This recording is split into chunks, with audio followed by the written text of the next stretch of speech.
Salut les amis, aujourd'hui on se revoit pour un nouveau rendez-vous de mes périples littéraires. Donc pour ceux qui n'auraient pas vu la vidéo précédente, j'ai décidé de changer le nom du rendez-vous parce que justement je ne le faisais plus le lundi. Plus la possibilité avec les cours, le week-end et tout ça. Du coup rapidement, hein, pour pas saouler on va dire les personnes qui ont déjà regardé notre vidéo, j'ai décidé de prendre ce nom parce que je trouve qu'il colle bien au blog et le rendez-vous se fera à raison de toutes les 2 ou 3 semaines. Il dépendra de si j'ai des changements de cours le mercredi ou quoi. Donc je vous quittais à 3 semaines en disant que j'étais en train de lire QCL de Jacqueline Carré, que j'ai malheureusement abandonné en cours de route au bout d'un tiers. Donc j'ai vraiment c'est ça le gros dilemme en fait de ce livre, c'est que j'adorais vraiment l'histoire pour le coup. J'ai vraiment accroché sur ces je crois que ça faisait 300 et quelques pages, ce qui correspond à peu près à 500 pages livre. Et j'adorais vraiment les personnages, l'ambiance et tout ça. Mais je sais pas, passer justement le moment fatidique où toute l'action est censée commencer et tout ça, plus moyen de trouver l'envie de continuer. Donc assez étrange en fait comme sensation. Du coup j'ai fait le choix d'arrêter cette lecture pour rester sur un sentiment positif. Et d'ailleurs c'est assez drôle, c'est ce qui se ressent le plus dans ma chronique. Ensuite en même temps que QCL, pour essayer de décompresser, je lisais Level 26 de Anthony Heusiker, donc celui qui fait la série Les Experts, toutes les sagas experts. Comme je vous disais, j'étais intéressée par ce bouquin justement parce qu'on le disait vraiment difficile à lire, du fait qu'il était assez violent et tout ça. Et je dois avouer que sur ce côté violent et sanguin, je restais un peu sur ma faim. Je m'attendais à vraiment plus de détails. Le fait que j'ai vraiment apprécié ce livre tient en une simple raison, que je vais vous montrer. Si j'arrive à trouver. Voilà, donc ces petits mots là, j'espère que vous voyez, voilà, parce que j'ai fait un petit zoom. Là le texte en espèce de, on dirait que c'est tapé à la machine à écrire. Donc ça nous renvoie sur le site level26.com, sur lequel en tapant le mot de passe on obtient la vidéo qui correspond au passage du livre. Donc c'est une valeur ajoutée, c'est pas une redite par rapport à ce qui est dit sur le livre. Et pour ceux qui jouent vraiment le jeu, ils apprennent beaucoup plus de choses que s'ils se contentent simplement du livre. Ce qui n'empêche pas que les personnes qui n'aiment pas ce genre de procédé de lecture, ils vont pas être en reste quoi. Ils vont pas se dire ah merde j'ai loupé quelque chose. Après il y a des petites images sympathiques aussi. Voilà, donc c'est pas vraiment un coup de cœur. Mais je pense que je continuerai à lire parce qu'il y a encore 2 tomes après. Je continuerai à lire cette série parce que je suis vraiment en amour avec le personnage de Dark et je trouve que c'est vraiment bien fait quoi. Après voilà, pas un coup de cœur et un peu déçu justement, je m'attendais plus à avoir un côté gore, un côté tambouille et purée d'organes que je n'ai pas trouvé. Ensuite je lisais Shining, l'enfant lumière de Stephen King pour la LC Livre Addict. Vraiment, alors là pour le coup vraiment surprise. Bon vous savez à chaque fois que je lis du King je vous dis que je suis vraiment surprise. Mais pour le coup j'étais une grosse fanat du film de Kubrick. On l'a regardé peu de temps avant que je lise le bouquin d'ailleurs, pour essayer de se remettre ça en tête parce qu'on voulait lire Dr Sleep. Ma mère étant en train de lire Dr Sleep, je me suis dit bon bah comme la LC propose de lire Shining et Dr Sleep ou Shining ou Dr Sleep, je vais lire les deux. Je m'attendais pas à avoir beaucoup de changements. Je pensais que c'était assez fidèle au livre. Du coup je me suis dit que peut-être il y aurait même des passages que je passerais justement pour les connaître par cœur. Et alors là, mais pas du tout. Je me suis complètement trompée. Dès les premières pages, on voit les différences. Donc voilà, je suis d'accord avec le fait, j'ai lu après des articles qui disaient que King avait fait de ce livre un bon film d'horreur. Mais le bouquin est beaucoup plus psychologique et on est plus dans la sueur froide que dans les cris d'horreur face à un fantôme ou ce genre de choses. Gros coup de cœur pour le personnage de Wendy. Dans le livre c'est elle. Dans le film elle me casse les pieds mais violemment. Et pour le coup Wendy a vraiment une puissance dans ce bouquin que j'ai adoré. Et comme je dis dans ma chronique, c'est vraiment un livre euh, qui est pas dans la démonstration, c'est-à-dire on va pas vous faire apparaître un fantôme à chaque couloir, vous dire que voilà il y a une espèce de trace de sang sur le mur avec un fantôme qui gît là, la tête complètement découpée. C'est vraiment vraiment plus subtil. Voilà, c'est de la suggestion, c'est dans la psychologie des personnages. On sent peu à peu Jack qui devient vraiment, vraiment, mais alors vraiment pas bien. Et on est toujours en train de se demander est-ce qu'il va céder maintenant ou est-ce qu'il va réussir à tenir, est-ce qu'ils vont s'en sortir. Et du fait que ce soit complètement différent, je dois avouer que je m'attendais pas à ce que la fin soit comme dans le. On va y arriver, comme dans le film. Je vais pas vous en dire plus parce que pour ceux qui voudraient le lire. Mais on était tous d'accord sur la LC pour ceux qui l'ont déjà lu. Parce que voilà, la date butoir c'est le 2 février. On était tous d'accord au niveau de la LC pour dire que c'est une révélation ce bouquin. C'est vraiment un coup de cœur, c'est bien écrit, c'est fluide, c'est un page turner, vous pouvez pas savoir comment. Et je ne peux que vous le recommander, comme je vous recommande à chaque fois tous les Kings que j'ai lus, en particulier Dome.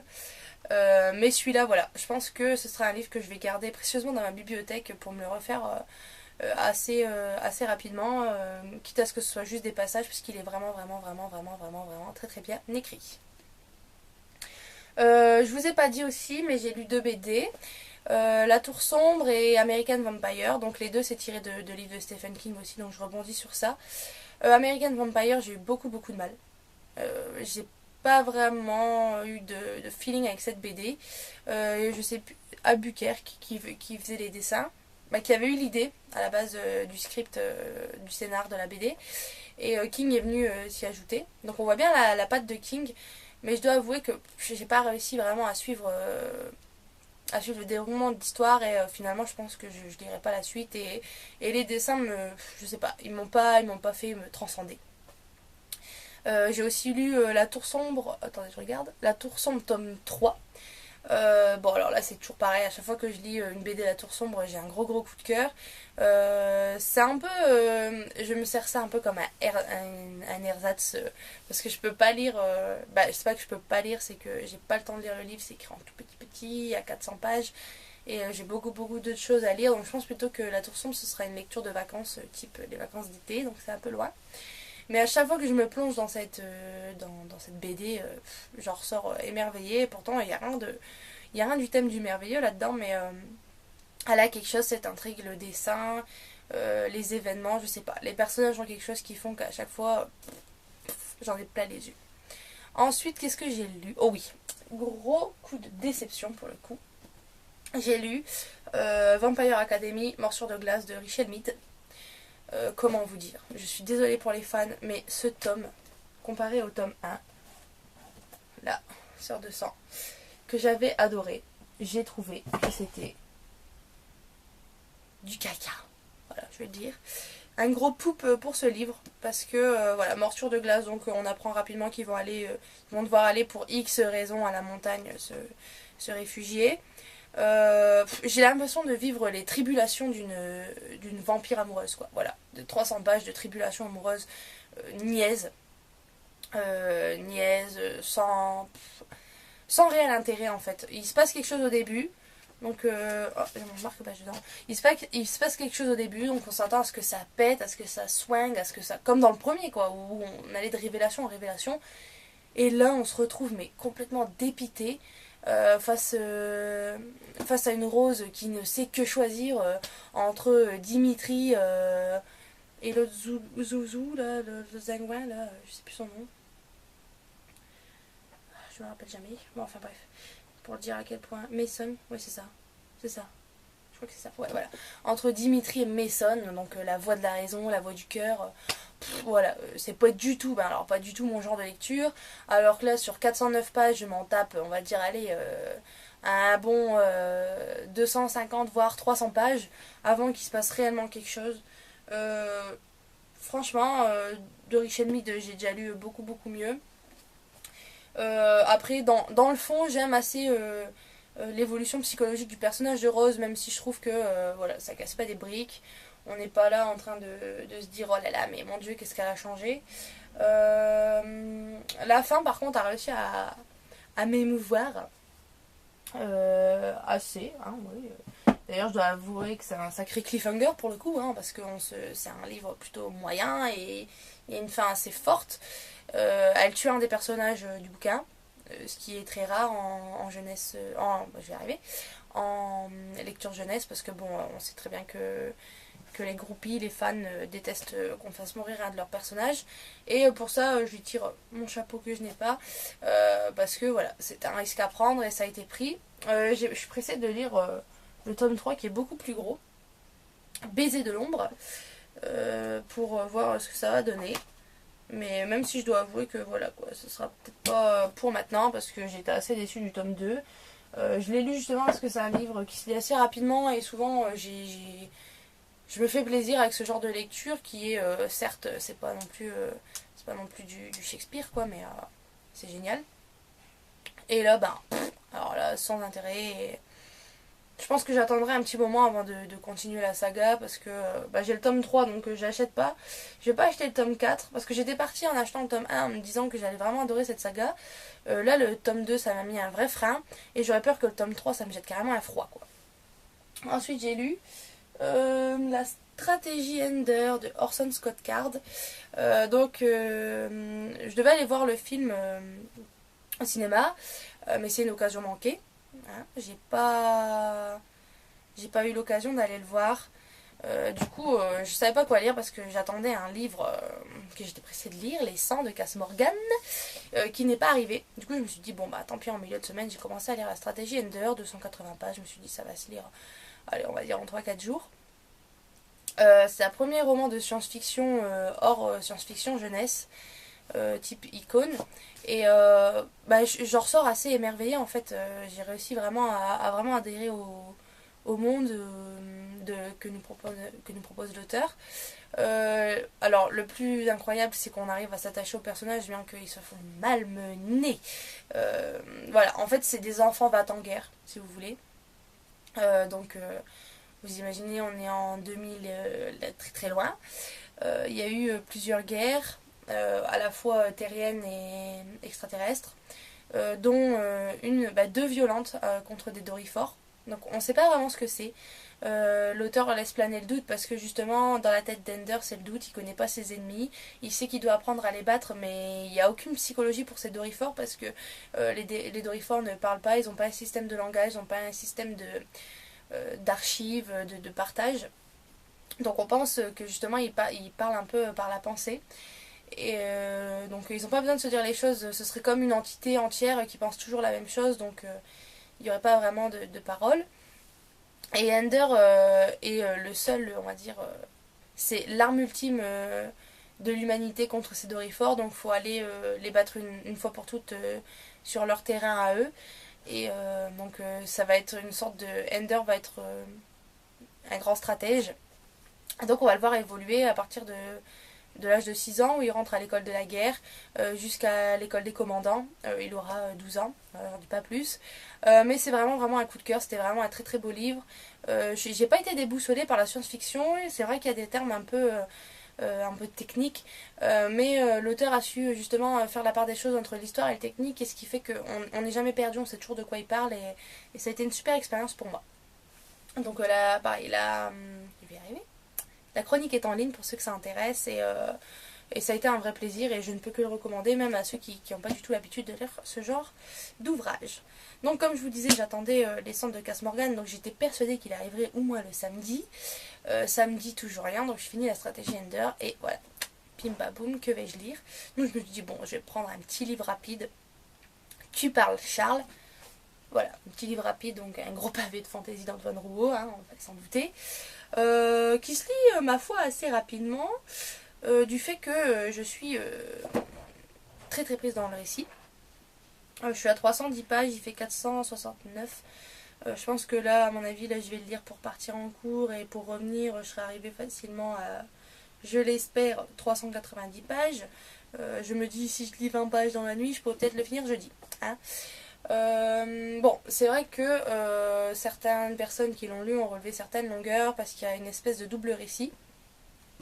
Donc on a le récit présentement, où on suit Don Cadal, on va dire vieux, on ne sait pas exactement quel âge il a, mais moi je l'imagine une bonne cinquantaine, qui vient se faire embêter par la belle et jeune Viola, donc une historienne, qui voudrait retrouver Eraed, donc l'épée de l'empereur de l'Empire déchu. Et ce bon vieux Don Cadal, à l'approche de cette jeune fille, va se rappeler beaucoup de choses de son passé, de la chute de l'Empire justement, dont son apprenti, Grenouille, que j'adore. C'est vraiment mon personnage préféré. Pour le coup, j'ai plus l'impression que ce soit Grenouille le héros que Don Cadal vraiment. Et donc c'est en deux parties. Donc la première partie fait à peu près 220 pages et après le reste quoi. C'est vrai que la première partie peut sembler un peu longue parce qu'il s'y passe pas grand chose, on replonge vraiment dans le passé de Don Cadal. On suit un peu l'histoire, voilà, il y a des assassinats, ce genre de choses. Là j'ai passé la deuxième partie depuis un bon moment et dans la seconde partie on revient complètement au début du bouquin, mais on a le point de vue d'un autre personnage. Je ne dis pas qui sinon je spoil. Et là, quand on arrive dans les parties présentes, il se passe vraiment plein de choses. Donc n'abandonnez pas si vous voulez le lire. Moi, je trouve une certaine poésie à Antoine Rouault. J'arrive à comprendre tout l'engouement qu'il y a eu au niveau de la sortie de ce bouquin parce que c'est vraiment génial. Voilà, pour quelque chose de français. C'est vraiment quelque chose de bien, hein, parce qu'on a du mal à croire. Je sais pas si vous avez vu aujourd'hui l'annonce des représentants de la France à l'Eurovision, mais mon Dieu, allons nous pendre. Et pour le coup, je pense qu'il aurait peut-être fallu que Antoine Rouault aille faire un slam sur la scène pour qu'on puisse gagner. Enfin bref, je suis dedans et je vous en dirai plus à la prochaine vidéo. Ensuite, ce que je compte lire, donc je l'ai enfin reçu lundi, donc je pense que pour ce week-end ce sera Les 100 de Cass Morgan, que je suis vraiment pressée de lire. J'attends depuis l'été dernier la sortie du bouquin et de la série, qui sort au mois de mars. Et quand j'ai su qu'il y avait le bouquin et qu'il allait être édité en France très rapidement par la collection R, et je l'ai précommandé et j'étais sûre qu'il arriverait plus tôt justement, et je me dis que j'aurais peut-être fait d'y aller le jour de sa sortie directement l'acheter au furet, mais bon c'est pas grave, maintenant je l'ai. Je sais pas pour vous mais moi j'adore cette tranche, pas pourquoi. Et voilà, donc le prochain ce sera ça, et ensuite un partenariat livre addict et Scrineo. Je suis étonnée que ce soit pas Scrineo jeunesse pour le coup, je sais pas si vous, voilà ça me... Donc Barthélemy Mystique, la mer aux esprits de Anne Rossi, qui me fait très envie parce qu'en ce moment je suis dans ma période pirate avec la sortie de la série Black Sails. Et je pense qu'en troisième, je l'ai toujours pas reçu, mais il y aura un partenariat encore livratique des Brajlon sur la République des voleurs de Scott Lynch. Et certainement aujourd'hui, normalement je dois aller récupérer un livre que j'ai réservé depuis début décembre, donc Les Lames du Cardinal de Pierre Pével. Après le coup de cœur que j'ai eu pour Au Royaume, voilà, je vais aller le chercher enfin et je vais voir ce que ça va donner. Donc voilà, beaucoup de blabla. J'espère que cette vidéo de mes périples littéraires vous aura plu. J'espère qu'il y a beaucoup de livres que je vous J'espère qu'il y a beaucoup de livres que je vous aurais envie de donner de lire. Si vous avez eu des coups de cœur, n'hésitez pas à les partager pour que j'aille faire un tour et que je mette tout ça dans ma wishlist. Je vais bientôt échanger je vais bientôt partager avec vous le premier échange colis qu'il va y avoir entre moi et ma copinote de l'année, Sia. Donc je vais mettre le lien de son blog en dessous. Et voilà, donc je vous fais plein de poutous. J'espère que cette deuxième vidéo des périples littéraires vous aura plu. Et je vous dis à très bientôt sur le blog.